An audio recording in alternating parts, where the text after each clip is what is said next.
Section 11 of The American Crisis by Thomas Paine. The Crisis, number 9. Philadelphia, June 9th, 1780. Had America pursued her advantages with half the spirit that she resisted her misfortunes, she would, before now, have been a conquering and a peaceful people. But lulled in the lap of soft tranquillity, she rested on her hopes, and adversity only has convulsed her into action. Whether subtlety or sincerity at the close of the last year induced the enemy to an appearance for peace, is a point not material to know. It is sufficient that we see the effects it has had on our politics, and that we sternly rise to resent the delusion. The war on the part of America has been a war of natural feelings. Brave in distress, serene in conquest, drowsy while at rest, and in every situation generously disposed to peace, a dangerous calm and a most heightened zeal have, as circumstances varied, succeeded each other. Every passion but that of despair has been called to a tour of duty, and so mistaken has been the enemy of our abilities and disposition that when she supposed us conquered, we rose the conquerors. The extensiveness of the United States and the variety of their resources, the universality of their cause, the quick operation of their feelings, and the similarity of their sentiments have in every trying situation produced a something which, favored by Providence and pursued with ardor, has accomplished in an instant the business of a campaign. We have never deliberately sought victory, but snatched it, and bravely undone in an hour the blotted operations of a season. The reported fate of Charleston, like the misfortunes of 1776, has at last called forth a spirit and kindled up a flame which perhaps no other event could have produced.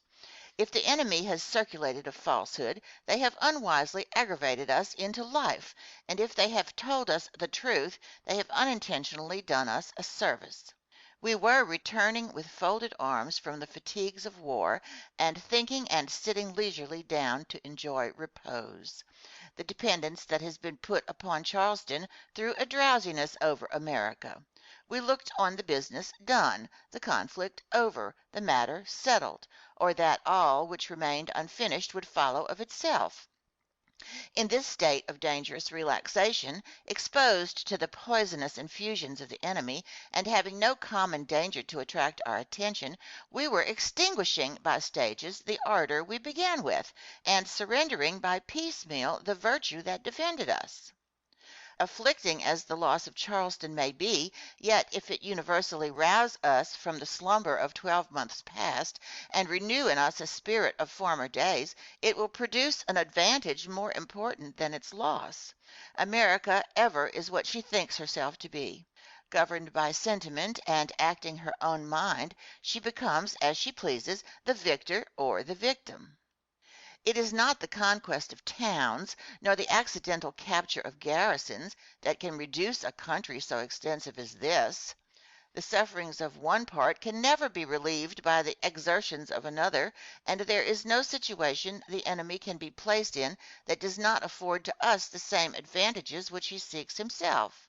By dividing his force, he leaves every post attackable. It is a mode of war that carries with it a confession of weakness. It goes on the principle of distress rather than conquest. The decline of the enemy is visible, not only in their operations, but in their plans. Charleston originally made but a secondary object in the system of attack, and it has now become their principal one, because they have not been able to succeed elsewhere. It would have carried a cowardly appearance in Europe had they formed their grand expedition in 1776 against a part of the continent where there was no army, or not a sufficient one to oppose them, but failing year after year in their impressions here and to the eastward and northward, they deserted their capital design and prudently contented themselves with what they can get, give a flourish of honor to conceal disgrace. But this piecemeal work is not conquering the continent. It is a discredit in them to attempt it, and in us to suffer it.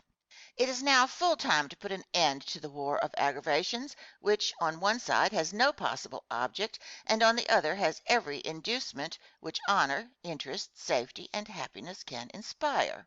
If we suffer them much longer to remain among us, we shall become as bad as themselves.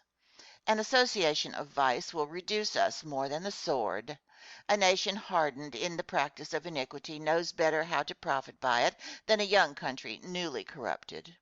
We are not a match for them in the line of advantageous guilt, nor they for us on the principles which we bravely set out with.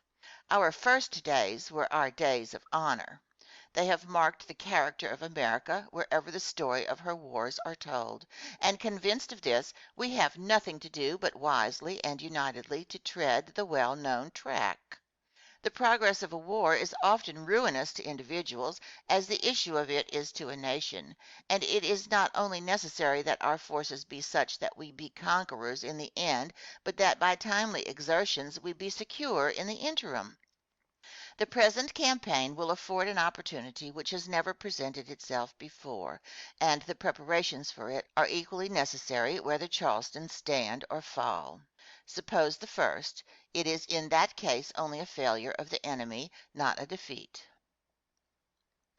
All the conquest that a besieged town can hope for is not to be conquered, and compelling an enemy to raise the siege is to the besieged a victory. But there must be a probability amounting almost to a certainty that would justify a garrison marching out to attack a retreat. Therefore, should Charleston not be taken and the enemy abandon the siege, every other part of the continent should prepare to meet them, and on the contrary, should it be taken, the same preparations are necessary to balance the loss and put ourselves in a position to cooperate with our allies immediately on their arrival. We are not now fighting our battles alone, as we were in 1776. England, from a malicious disposition to America, has not only not declared war against France and Spain, but the better to prosecute her passions here, has afforded those powers no military object, and avoids them to distress us. She will suffer her West India islands to be overrun by France, and her southern settlements to be taken by Spain, rather than quit the object that gratifies her revenge. This conduct on the part of Britain has pointed out the propriety of France sending a naval and land force to cooperate with America on the spot. Their arrival cannot be very distant, nor the ravages of the enemy long. The recruiting the army and procuring the supplies are the two things most necessary to be accomplished, and a capture of either of the enemy's divisions will restore to America peace and plenty. At a crisis, big like the present, with expectations and events, the whole country is called to unanimity and exertion. Not an ability ought now to sleep that can produce but a might to the general good, nor even a whisper to pass that militates against it. The necessity of the case and the importance of the consequences admit no delay from a friend, no apology from an enemy.